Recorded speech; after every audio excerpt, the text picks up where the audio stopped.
$100. Now, to some that might be a lot, so you really got to look into what you're wanting here. You think about it. If you get something online, you're going to pay for shipping.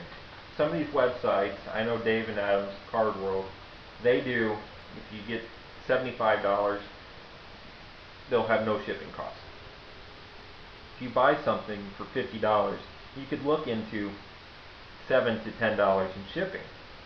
So if you can get to that next step and get to $75, you get more for your money. And I know also Dave and Adam's Card World, they also throw in extra packs for every level that you go up, 75, 150, and so on. So you get added bonuses. It's like getting something for free. You can't beat that.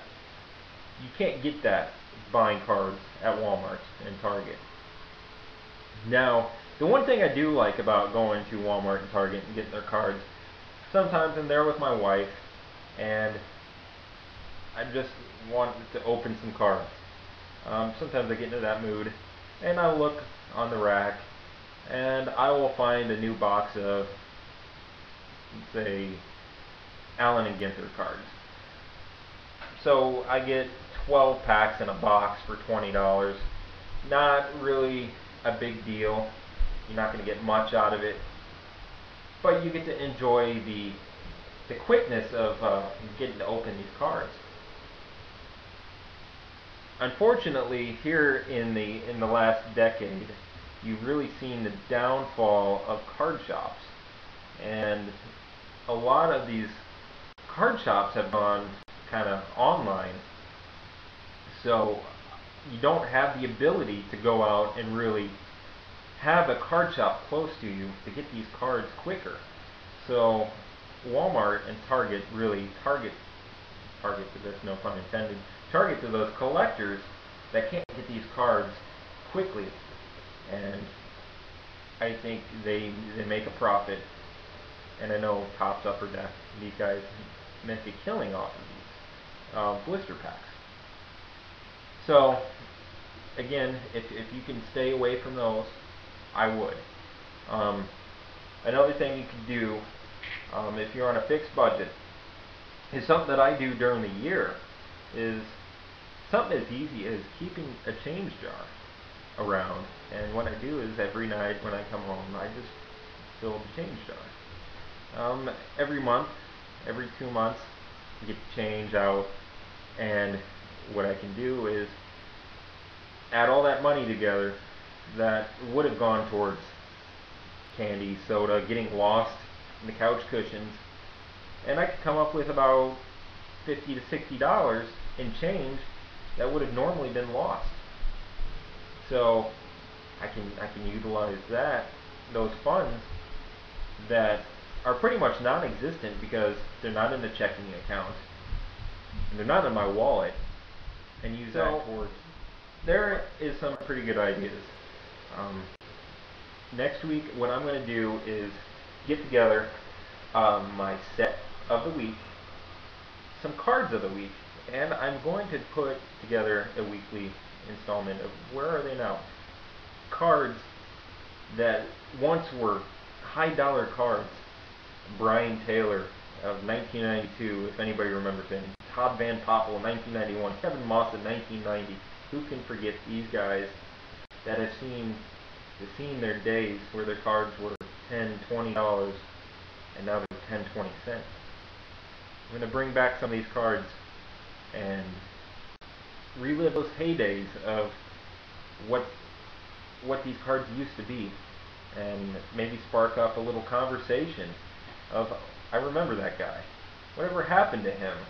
Or, like myself, I collected Todd Zeal starting in 1988 when he played AAA, when he was on the cover of Beckett Magazine and Sports Digest, just about every magazine. He was the next catcher prospect who's the future of baseball. What happened to him? His cards went from being $10, $10, $12, 1989 Upper Deck, and now they're 20 cents. But the thing is, this guy had a 16-year career. He hit 250 plus home runs. He had 2,100 hits, and yet his card is worth 20 cents. His rookie card is worth the same amount as a guy that played 1 year. So card values are sometimes deceiving.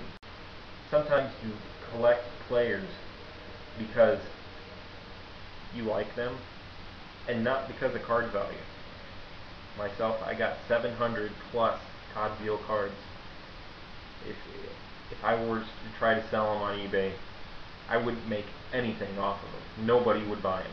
But to me, those 700 cards in that binder that's like this is worth as much as almost any card that I have, because it's value to me. What you need to find is what makes you happy as a collector and collect it. Find your player. Find your team. Find what you want to collect. If you want to collect jersey cards, if you want to collect autographs, go ahead and do it. There are ways to find these cards for next to nothing. You don't want to spend an arm and a leg. If you have an arm and a leg to spend, this is not your video. I'm not your guy to help you find that $100, $200 card. I'm going to help you. I'm going to help that mother trying to find cards for their son. I'm going to help that parent try to find a value, a top value for their dollar to invest for their children growing up, so they can have something when they grow up, like I did and what I'm doing for my son. So until next week, again, my name's Jason, and this was episode 1, and I had a good time talking with you, and feel free to email me at stlouisvipers@yahoo.com. Thanks. See you next week.